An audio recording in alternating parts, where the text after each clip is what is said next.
Hello, this is John from caveofprogramming.com, and this is tutorial number 5 in the series of advanced Java tutorials on multi-threading from Cave of Programming. Now in this tutorial we are going to look at thread pools, and thread pools are a way of managing lots of threads at the same time. So let's say we've got a processor class here which implements the runnable interface as usual.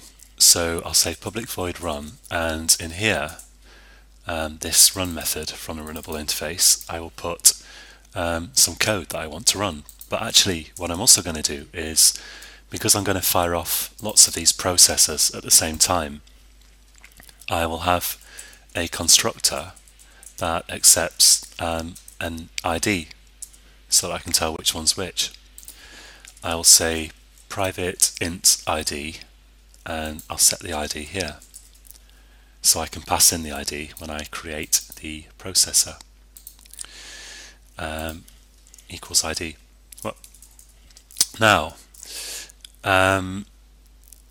in here, when processing starts, I'm gonna output a message saying starting and the ID, and when my processing finishes I will output a message saying completed ID. And in the middle here I'm going to simulate doing some useful work, like for example handling requests if this is a server, or perhaps processing files or whatever. And as usual I use the handy thread.sleep method to sleep for 5,000 milliseconds, 5 seconds. So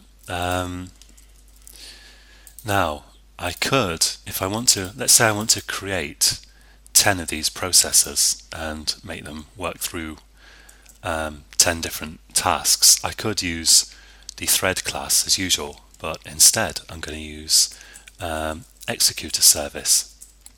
I'll call this executor, and I'll use a static method of the executors class called new fixed thread pool to create 2 threads, and I'll do Ctrl+Shift+O in Eclipse to add the missing inputs up here. Now, so what is a thread pool? A thread pool is like having a number of workers in a factory, in this case 2 of them, and you've got a load of tasks that you want them to get through. For example,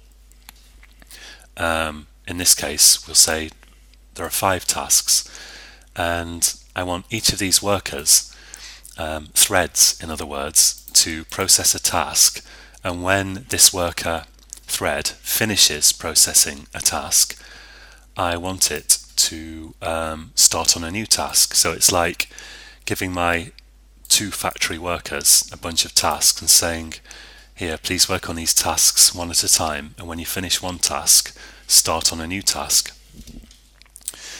And of course usually this would be, it could probably be a lot higher than 2. You might have 10 or 100 or whatever threads running at a given time, and you might want to get through, who knows, thousands of tasks.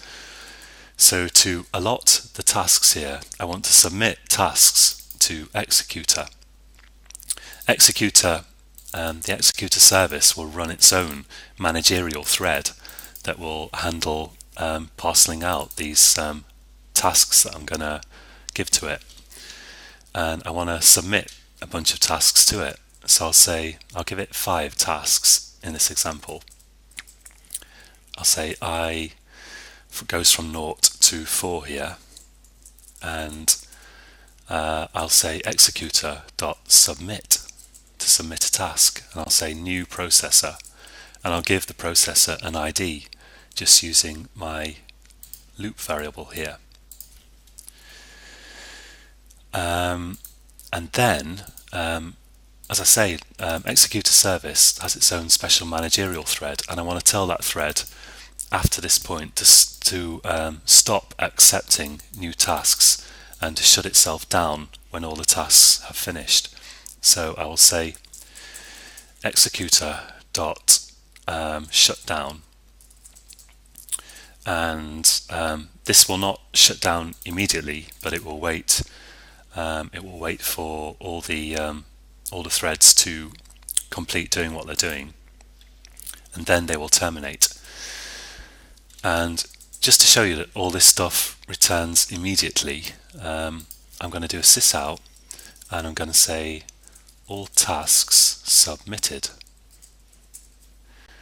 And now let's suppose I want to wait for all the tasks to actually complete, all 5 tasks.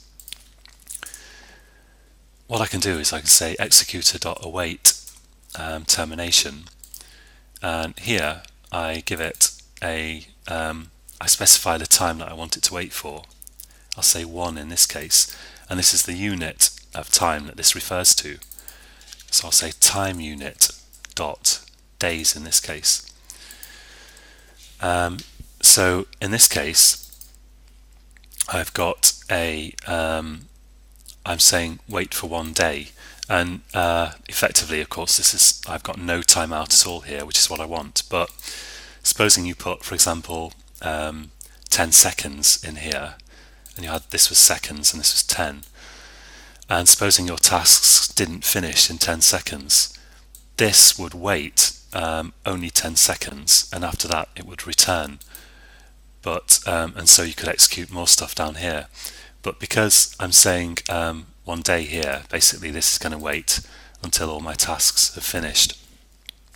Now this throws an exception, and I'm going to surround that with try catch, and here I'm going to say sysout all tasks completed. Okay, so let's run that and you'll see what happens. So I click run and it says all tasks submitted, and that happens immediately. And then it starts the first task and the second task. This is actually task 0 and task 1, but basically all this stuff is happening at basically the same time.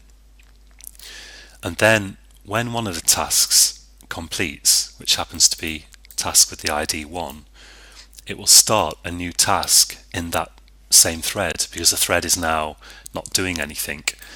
The worker in my factory is idle, so to speak, and he's getting a new task assigned to him. So it's starting a new processor here.